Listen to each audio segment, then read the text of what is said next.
5వ వచనం చూడండి ఒకసారి. ఇర్మియా గ్రంథము. యెహోవా ఎలాగూ సెలవిచ్చుచున్నాడు, నరులను ఆశ్రయించి శరీరులను తనకు ఆధారముగా చేసుకొనుచు తన హృదయమును యెహోవా మీద నుండి తొలగించుకొనివాడు శాపగ్రస్తుడు.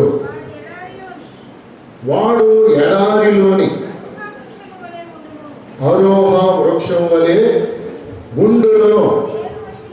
మేలు వచ్చినప్పుడు అది వానికి కనబడదు.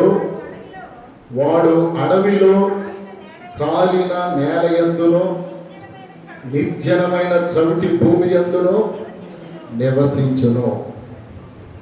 వాడు ఎడారిలోని అరోహ వృక్షం వలె ఉండును.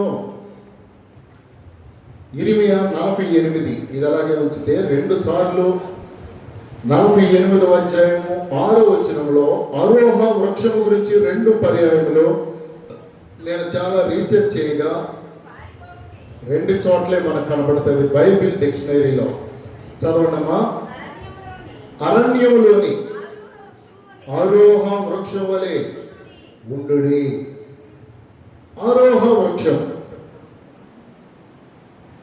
ఫ్రీలరా, నేను ఎప్పుడైనా చూసారా? చెరపట్టారు వాసులు ఆరోహ వృక్షం. తాటి చెట్టును చూసారా?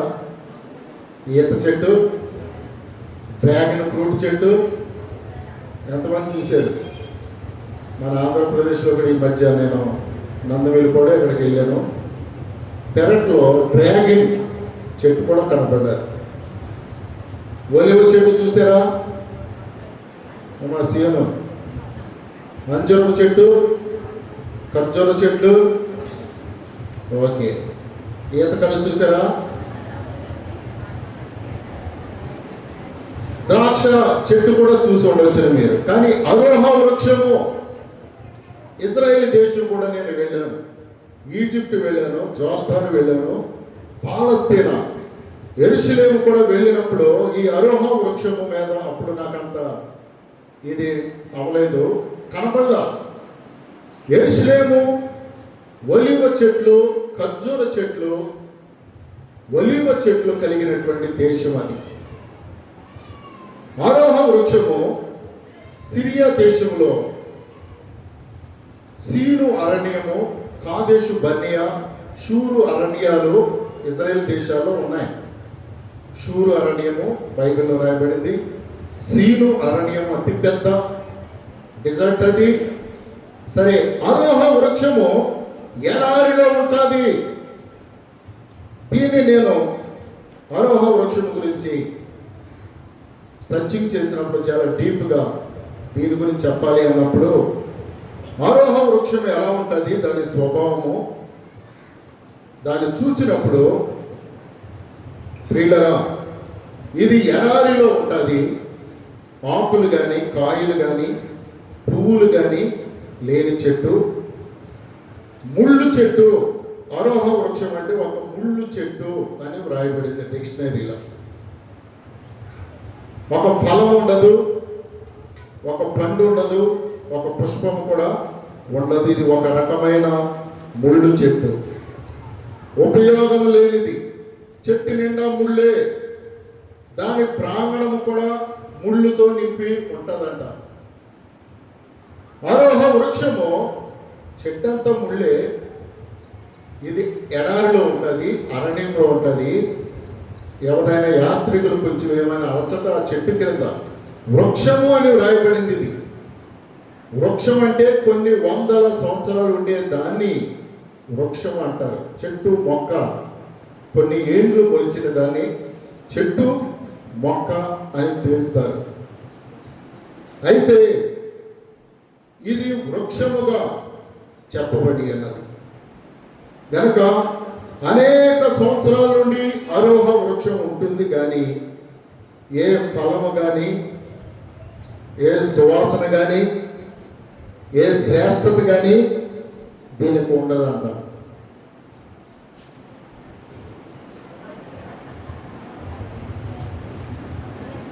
ప్రియులరా, నిజంగా ఇది ఇంతే ఉంటుంది.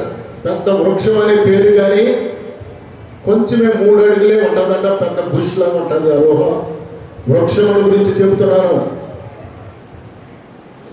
చెప్పడానికి ఇది మహావృక్షం అని పేరు.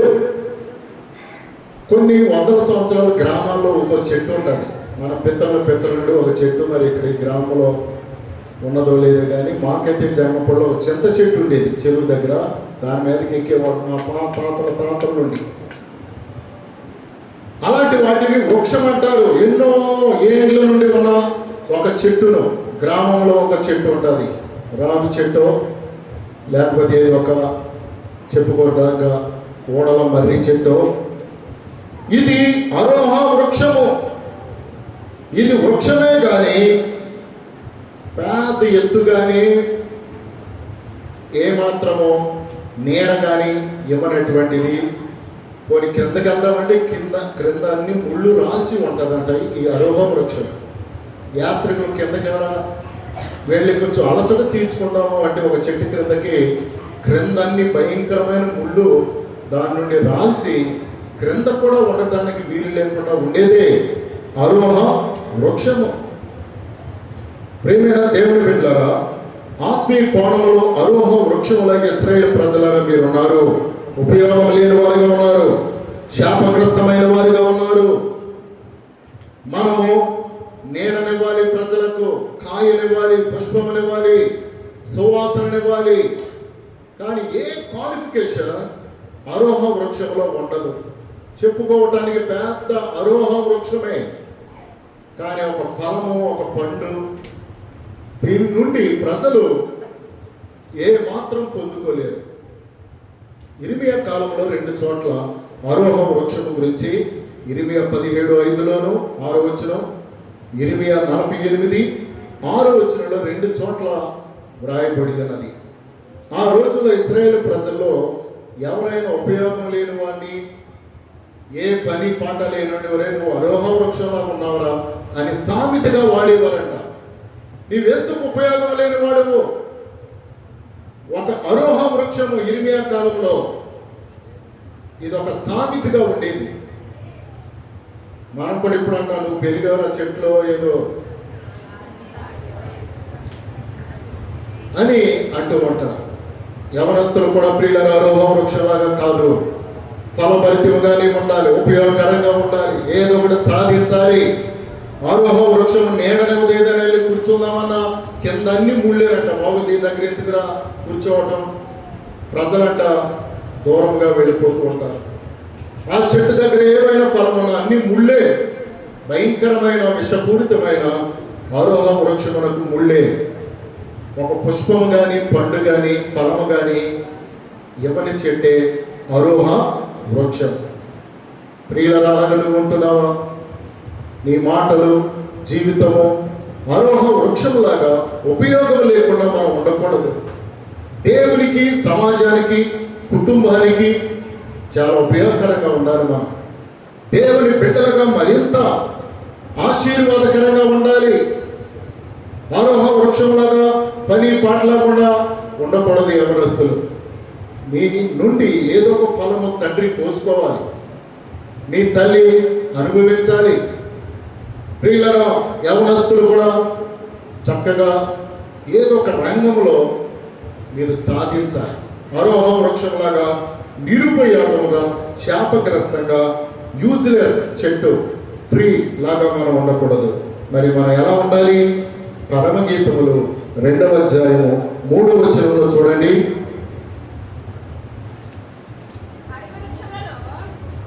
అడవి వృక్షములలో జల్దరు వృక్షము ఎట్లుండునో, ఏమా పురుషుల్లో అట్లు నా ప్రియుడు ఉన్నాడు. ఇంకా క్లియర్గా చదవమా. అడవి వృక్షములలో జల్దరు వృక్షం ఎట్లున్నదో పురుషులలో నా ప్రియుడు అట్లు ఉన్నాడు. యేసుక్రీస్తు మన ప్రియుడు. జల్దరు వృక్షములాగా ఉన్నాడు. అడవి వృక్షములలో ఎన్నో చెట్లు ఉన్నాయి, కానీ జల్దరు వృక్షం, దీన్ని యాపిల్ ట్రీ అని అనువదించారు. మరి కరెక్టో కాదో జల్దరు వృక్షానికి అబ్రివేషన్ యాపిల్ ట్రీ అన్నారు. జల్దరు వృక్షము షారోను పొలములో పూసే ఒక చెట్టు ఇది. షోలమితి ఈ చెట్టును పెంచింది. సొలొమోను వంటి యేసుక్రీస్తు కొరకు ఫలాలు ఇవ్వటానికి సంఘంలోని ఒక జల్దరు వృక్షంలాగా ఉండాలి. ఫలాలు ఇచ్చే చెట్టు అనే గలతీ 5:22లో ఆత్మ ఫలాలు ఏమనగా ఎన్ని ఫలాలమ్మా? 9 ఫలాలు. అవును, ప్రేమ, సంతోషము, దీర్ఘశాంతము, సమాధానము, దయాళత్వము, మంచితనము, సాత్వికము, ఆశా నిగ్రహము. సంఘంలో కూడా చక్కగా ఫలభరితంగా మనం ఉండాలి. కుటుంబంలో జల్దరు వృక్షంలాగా ఉండాలి. సహోదరి, నీవు ఓ బిడ్డ ఆరోహ వృక్షంలాగా కాదు. ఏదో ఒక సంపాదన సంపాదించాలి ప్రియులారా. ఈ లోకంలో ఏదో ఒక ఆరోహ వృక్షంలాగా చేతకాని వారిగా ఉండకూడదు ప్రియులారా. ఎన్నో ఈ లోకంలో ఉండగానే మనము సాధించి దేవునికి మహిమకరంగా జీవించేటువంటి వారిగా ఉండాలి. జల్దరు వృక్షంలాగా ఉండాలి. ఆరోహ వృక్షము అన్ని ముళ్ళే అవటానికి వృక్షమే కానీ నీడనివ్వదు, సువాసనివ్వదు, ఫలమునివ్వదు.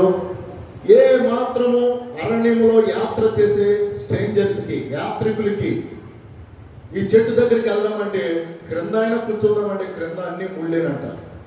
పోనీ ఆ చెట్టు మీద చేద్దామంటే చెట్టు నిండా ముళ్ళు చెట్టు అని రాయబడింది. ఆరోహ వృక్షములకు అబ్రివేషన్ ఏంటంటే ముళ్ళ చెట్టు. ప్రియులరా, అలాగ మనం ఉండకూడదు. చాలా ఉపయోగకరంగా మనం ఉండాలి. జల్దరు వృక్షము, ఈ జల్దరు వృక్షము షారోను పొలములో పూసినటువంటి ఒక మంచి చెట్టు. దాని ఫలాలన్నీ ఇస్తూ ఉంటారు దేవునికి, యేసు ప్రభువుకి, లోకానికి, మనుషులకు ఫలాలిచ్చే చెట్టు. ఆ ఫలాల చెట్టు తినదండి. ఎక్కడో కాశ్మీర్ యాపిల్ అంటాం, ఆ ఫలాలన్నీ మనకు వస్తున్నాయి, ఇంపార్టెంట్. చెట్టు తినదు. అలాగే మనము కూడా అనేకులకు, కుటుంబానికి, బిడ్డలకి ఆశీర్వాదకరంగా ఉండాలి. మంచి నేర్పాలి, యాటిట్యూడ్. చిన్న బిడ్డలకు మంచి డిసిప్లిన్, క్రమశిక్షణ, జల్దరు వృక్షంలాగా మంచి లక్షణాలు కలిగిన వారిగా ఉండాలి. నేను స్పీడ్గా ముగించాలి.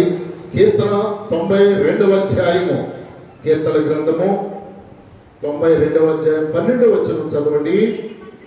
నీతిమంతులు ఖర్జూర వృక్షం వలె మొవ్వు వేయుదురు, వారు లెబానోను మీది దేవదారు వృక్షం వలె వారు ఎదుగుదురు. నీవు ఖర్జూర వృక్షంలాగా ఉండాలి, దేవదారు వృక్షంలాగా ఉండాలి ప్రియులారా. ఆరోహ వృక్షంలాగా ఉండకూడదు. ఎందుకు ఉపయోగం లేని వారుగా ఒక పాట పాడకుండా, దేవుని మాట మాట్లాడకుండా, సాక్ష్యం ఇవ్వకుండా ఉండకూడదండి. మన క్రియల రూపంలో దేవునికి ఉపయోగపడాలి. చేష్టల రూపంలో అంతర్గతంగా, బహిరంగంగా దేవునికి ఉపయోగపడే ఖర్జూర వృక్షంలాగా, లెబానోను మీద దేవదారు వృక్షంలాగా నీవు ఉండాలి. ఆరోహ వృక్షము పాటలు పాడదు, ఉపయోగపడదు, పరిచర్య ఏమి చేతకాని వారిగా ఉండకూడదు. మీ టాలెంట్స్, దేవుడిచ్చిన మీ తలాంతులను ప్రియులరా జల్దరు వృక్షంలాగా దేవుని కొరకు వాడబడాలి. మన ఫలములు యేసయ్య భుజించాలి. జిహ్వ ఫలములు మనకు యేసయ్య ఇస్తాడు. చూడండి, ఈ ఆరోహ వృక్షము చాలా ఒంటరిగా ఉంటుందంట ఎడారిలో. దీని లక్షణాల గురించి చాలా డిక్షనరీలో చదివినప్పుడు ఇది ఒంటరిగా ఉంటుంది, ఎవరితో కలవదు. ఆ ముళ్ళు చెట్టుతో, ఆ కుమ్ములుచు, బాధపడుచు, ఆరోహ వృక్షము నేను చేతగాని దానను, ఎవరికి ఉపయోగపడను అంటూ ఒంటరిగా ఉండటం దీని యొక్క లక్షణం. ప్రసంగి గ్రంథం 4:10లో దీనికి ఆన్సర్ ఏంటంటే,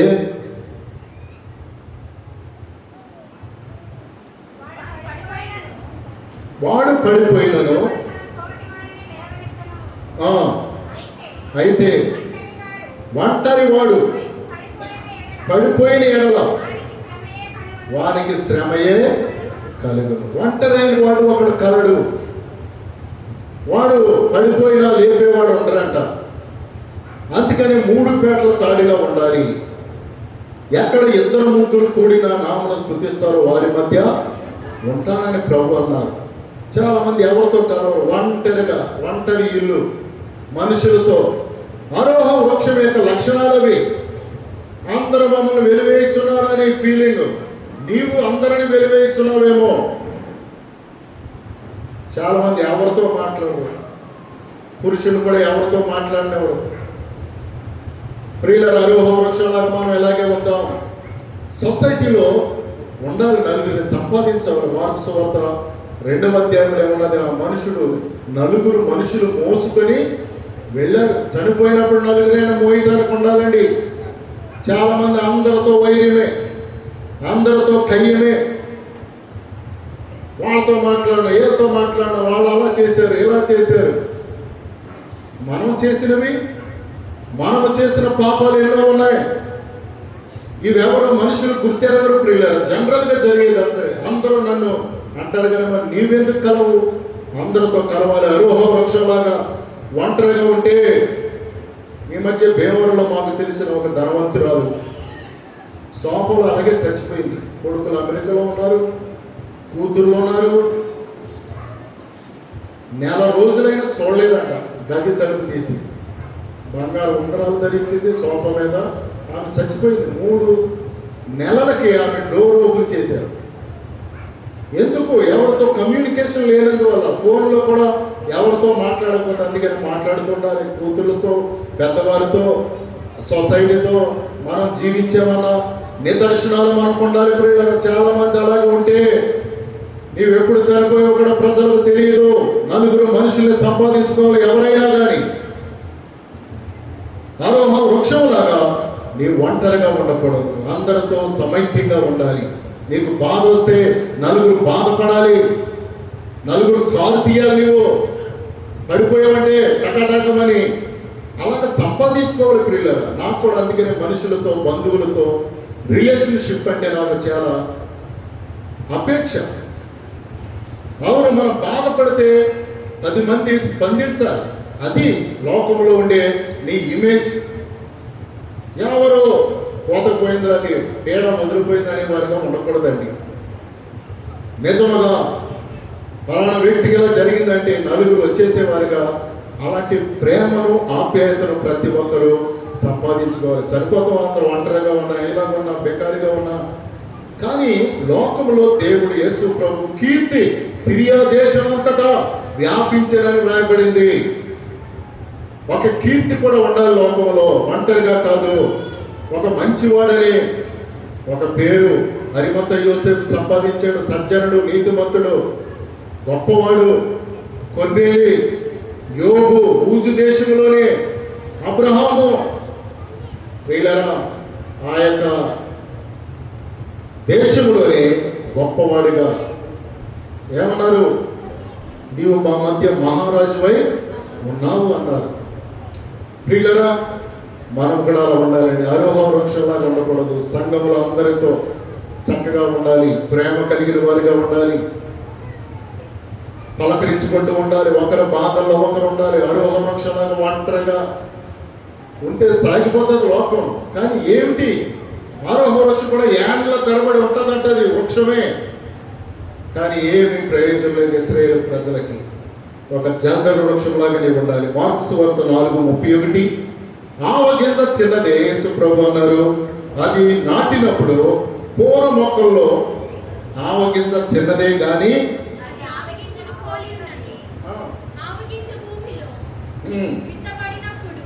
ఆవగింజ భూమిలో విత్తబడినప్పుడు భూమి మీద ఉన్న విత్తనములన్నిటికంటే చిన్నదే గాని విత్తబడిన తర్వాత అది మొలిచి ఎదిగి పూర మొక్కలన్నిటికంటే పెద్దదై గొప్ప కొమ్మలు వేయును గనుక ఆకాశ పక్షులు ఆ చెట్టు నీడను నివసింపగలవు, నివసిస్తున్నాయి.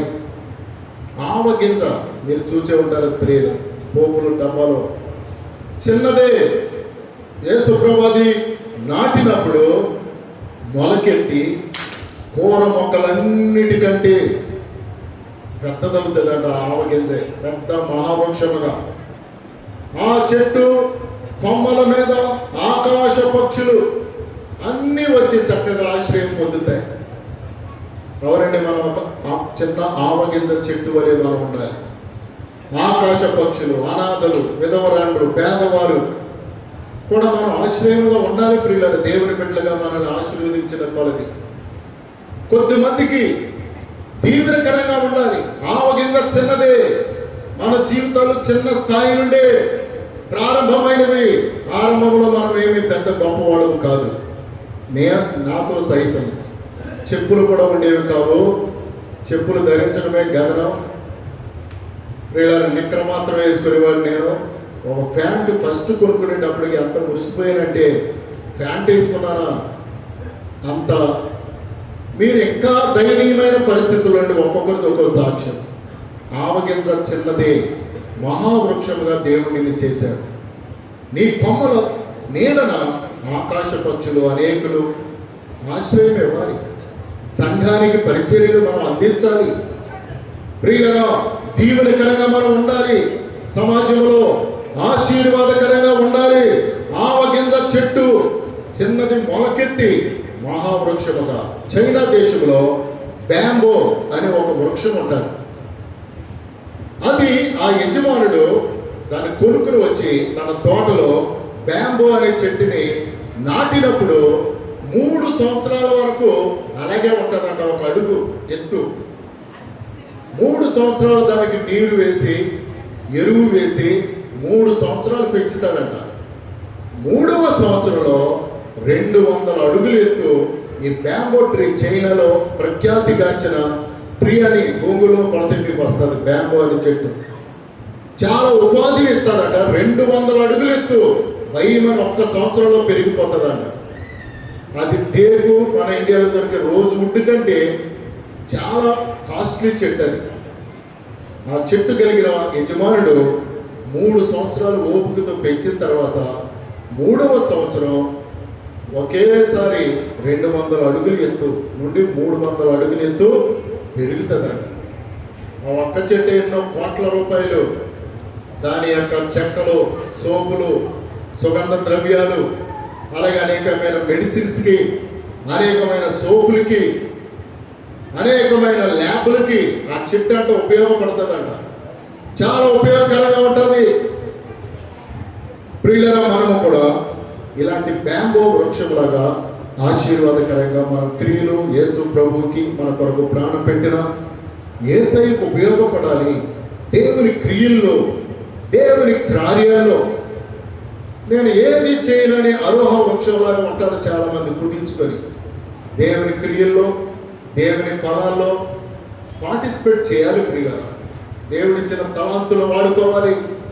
నీ ధనమును కూడా దేవుని కొరకు వాడినప్పుడే నీవు సంపాదించిన యావదాస్తికి ఆశీర్వాదం కలుగుతుంది. 2వ సమూయేలు 17 అనుకుంటా, గిత్తీయుడకు ఒబేదెదోము ఇంట్లో మందసము 3 నెలలు ఉన్నందువల్ల అతనిని అతని ఇంటి వారిని యెహోవా ఆశీర్వదించాను. చూసారా, నీ ఇంట్లో దేవుని మందసం ఉండాలి, దేవుని క్రియలు ఉండాలి. అప్పుడు నీ బిడ్డలు మంచి స్థాయికి. అఖిల ఫోన్ చేసింది హైదరాబాదు నిమ్స్ హాస్పిటల్లో. మరి నాకు ఇంటర్వ్యూలో పాస్ అయినందులో మరి అందులో నాకు జాబ్ వచ్చిందని, మెడికల్ ఫిట్ అవ్వాలని చాలా సంతోషించాను. హైదరాబాద్ నిమ్స్ హాస్పిటల్లో ఏమండి, మన బిడ్డలు గొప్ప స్థాయికి డాక్టర్లు, ఇంజనీర్లు, ఏమండి విఆర్ఓలు, ఎంఆర్ఓలు అవ్వాలి. మహావృక్షముగా మారాలి. చిన్న అరోహ వృక్షంగా కుదేసుకుని ఎదగకుండా పెరగకుండా అవటానికి వృక్షం అనే పేరే. కానీ వృక్షం యొక్క లక్షణాలు ఒకటి కూడా ఉంటుందంట, అరోహ వృక్షములకు. కనుక ప్రియులారా, మనం అంజూరపు చెట్టు వలె ఉండాలి. ఫలించే వృక్షముగా ఉండేవారిగా మనము ఉండాలి. టోనీ బర్త్డేకి ప్రార్థన చేయించుకున్నాడు. ప్రియులరా, నిన్న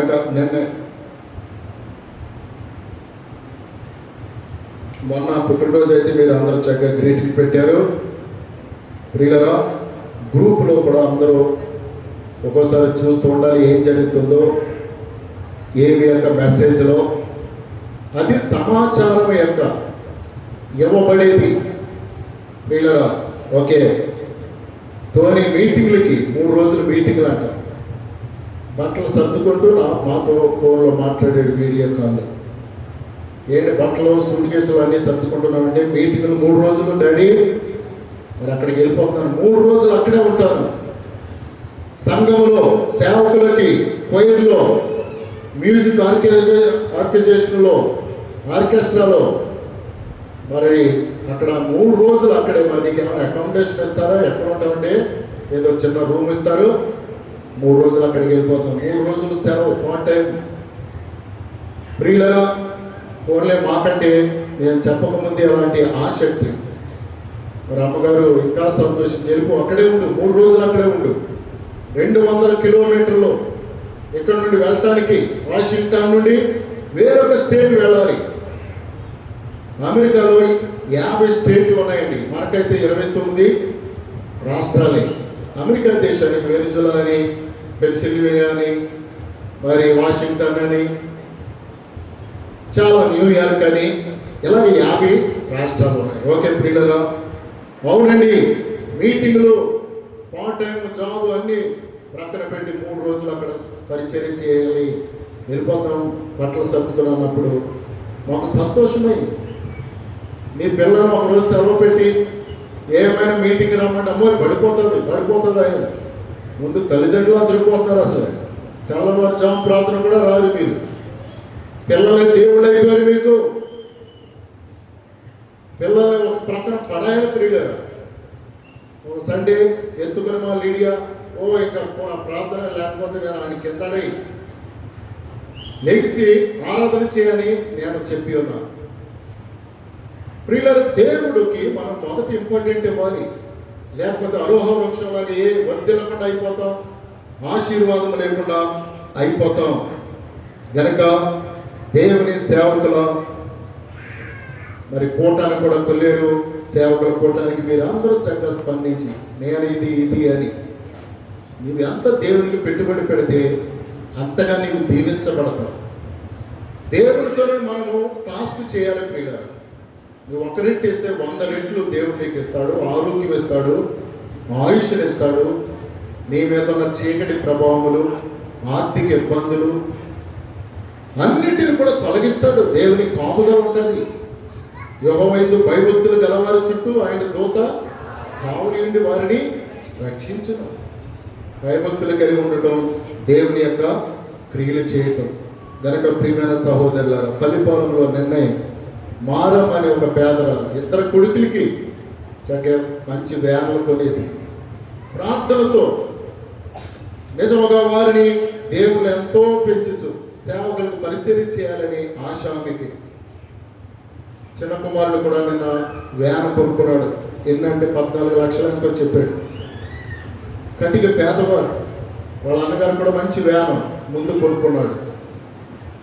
తల్లి అలాగా ఖర్జూర వృక్షంలాగా అభివృద్ధి పొందాలి, బిడ్డలు కూడా అభివృద్ధిలోనికి నడిపించాలి. ప్రార్థన ద్వారా ఆమె ఎంతో కన్నీటి ప్రార్థన చేస్తుంది. పేదరాలు 2 బిడ్డలను ప్రయోజకులుగా చేయొచ్చు. అయ్యగారండి, మీకు లారీలో వ్యాన్లో వచ్చేది ఇస్తున్నారా లేదా అని కనుక్కుంటూ ఉంటారు, వాటిని గద్దిస్తూ ఉంటారు. ఇదండి ఆత్మీయ ఫలాలు, ఆత్మీయ జీవితం అంటే. కనుక ప్రియులరా, అరోహ వృక్షంలాగా మనం ఉండకూడదు. ఫలం లేకుండా, దేవుని పట్ల శ్రద్ధ లేకుండా, క్రియ లేకుండా ఉండకూడదు. మనము జల్దర వృక్షంలాగా, ఖర్జూర వృక్షంలాగా, దేవదారు వృక్షంలాగా ఉండాలి. ఏజ్గల్ 31:6 కూడా ఒక వృక్షం ఉంది. అది జలముల యొక్క ఉండుట చేత ఆ చెట్టు అంట మహావృక్షమే. దాని నీడను ఆకాశ పక్షులు, జంతువులు, అనేకమైన పావురములు నివసిస్తూ ఉన్నాయి అని ఏజ్గల్ 31:6 ఆకాశ పక్షులు దాని శాఖల్లో గూళ్ళు కట్టుకొని ఉండును. ఆ, దాని కొమ్మల క్రింద. అవునండి, ఒక చెట్టు ఉన్నదంట, సాధారణమైన చెట్టు, జలముల యొక్క 4వ వచనంలో అది నీళ్ళ యొక్క ఉండుట వలన అది మిక్కిలి గొప్పది. పరిశుద్ధాత్మ అనే నీళ్లు, మందిరం అనే నీళ్లు దగ్గర చెట్టు అయిన విశ్వాసైన మనం ఉంటే పెద్ద వృక్షముగా మారిపోతాం. ఆర్థికంగా, ఆరోగ్యంగా, ఆత్మీయంగా దేవుడు నేను దీవిస్తాడు. అడుగుకల్లో ఆదమని ఈరోజు కోయిట్ నుండి వచ్చాడు ఈ మధ్యకాలంలో. ఆయన వచ్చి మమ్మల్ని ప్రార్థనకు చాలా ఆహ్వానిస్తూ మాకు దగ్గరగా ఉండి 20 సంవత్సరాల క్రితము జంగంపల్లిలో నుండి వాడు ఒక పేదోడుగా, చాలా అడుక్కుని స్టేజ్, అంతగా దయనీయమైన పరిస్థితి. అతడు కోయిట్ వెళ్ళి బాగా సంపాదించాడు, ప్రార్థన పరుడుగా రక్షణ పొందాడు. అక్కడ యేసు ప్రభు బిడ్డగా అడవికుల్లో మరి గణపవనం దగ్గర ఆ ఇంటికి ఆహ్వానించాడు మన స్తుతించుకోవడానికి. 4 కోట్లు ఇల్లు కట్టాడు, చాలా అద్భుతమైన ఇల్లు. బాబాయ్, మీరు 20 సంవత్సరాల క్రితం ఎలా చూసామో ఇప్పుడు కూడా మా చిన్ననే నన్ను యువశో గారిని అలాగే ఉన్నారు మీరు, చెక్కు చెదరలేదు. మరి అదే నవ్వు, అదే చక్కగా సంతోషంగా మిమ్మల్ని చూస్తే మాకు ముచ్చటేసింది. మా భార్య పిల్లలతో చాలా సంతోషించి దేవుడు నన్ను ఎంతో ఆశీర్వదించాడు. దైవజనులు మాత్రం నేను విడిచిపెట్టొద్దని దేవుడు నాతో మాట్లాడాడు. ఇదిగో 4 కోట్లు ఉన్నాయి ఇప్పుడు. దేవుడు నన్ను ఎంతగానో దీవించాడు అని చెప్తూ ఉండగా చాలా సంతోషించాను. దేవునితో ఉండి నిన్ను గొప్పగా ఆశీర్వదిస్తాడు. ప్రియులారా, అరోహ వృక్షంలాగా ఎవరు ఉండకూడదండి. జలధర వృక్షంలాగా మీ కుటుంబాలు, మీ బిడ్డలు ఫలించాలి. ఆదికాండం 1:28 మీరు ఫలించి అభివృద్ధి పొంది భూమిని నింపండి. మనం ఆశీర్వాదకరంగా ఉండాలి. ఆరోహ వృక్షంలాగా ఉండకూడదు. జలధర వృక్షము, ఖర్జూర వృక్షము లాగా మనము దేవదారు వృక్షం లాగా ఉండాలి. ఆవగింజ చెట్టు చిన్నదే కానీ అది మహావృక్షముగా మారి ఈ లోకంలో కూడా మనము దేవుని ద్వారా ఆశీర్వదింపబడిన వారిగా ఉండాలి. ఆరోహ వృక్షంలాగా ముళ్ళుగా మనం ఉండకూడదు. ఉపయోగం లేని వారిగా ఉండకూడదు. నిరుపయోగముగా ఉండకూడదు. ఆరోహ వృక్షము ఇశ్రాయేలు ప్రజలకు ఏమాత్రం ఆశీర్వాదకరంగా లేని చెట్టు, ముళ్ళ చెట్టు అని వ్రాయబడి ఉన్నది. అలాగ మనం ఉండకూడదు. అనేకులకు మనం ఆశీర్వాదకరంగా ఉండాలనేది ఈ వాక్యం యొక్క సారాంశం. దేవుడి వాక్యాన్ని దీవించును గాక. ఆమేన్. ప్రార్థన చేసుకుందాం. సర్వోన్నతుడు అయిన దేవ, సర్వశక్తిమంతుడు, సర్వోన్నతుడు నాయన, నీ బిడ్డలను అందరినీ దీవించండి. ఆరోహ వృక్షము అంటే ఏమిటో తెలుసుకున్నాం ప్రభు. ఇది జాతాను ప్రాంతంలో నాయన సీను అరణ్యము, షూరు అరణ్యంలో మొలిచే మొక్క. ఇది అవటానికి మహావృక్షమే కానీ అది ముళ్ళు కలిగిన చెట్టుగా వ్రాయబడి ఉన్నది. ఉపయోగం లేని ఎన్నో వేల సంవత్సరాలు బ్రతుకుతుంది కానీ ఆ చెట్టు వల్ల ఏ మాత్రము ఉపయోగం ఉండదు ప్రభు. మేము ఉపయోగపడే చెట్టు వల్లే ఆశీర్వాదకరంగా సైప్రస్ ట్రీ నాయన, ఈ యొక్క సైప్రస్ ట్రీ దేని కొమ్మను నరికిన నీళ్లు ఇస్తుందంట ప్రభు. ఆ చెట్టు వల్ల ఉండటకు సహాయం చేయమని, దీవించుమని యేసయ్య నామములో ప్రార్థించి స్తుతించి వేడుకుంటున్నాం తండ్రి. ఆమేన్. ఓకే ప్రియులరా, మనకు చందా పట్టబడును, పలహారం కూడా ఉన్నది.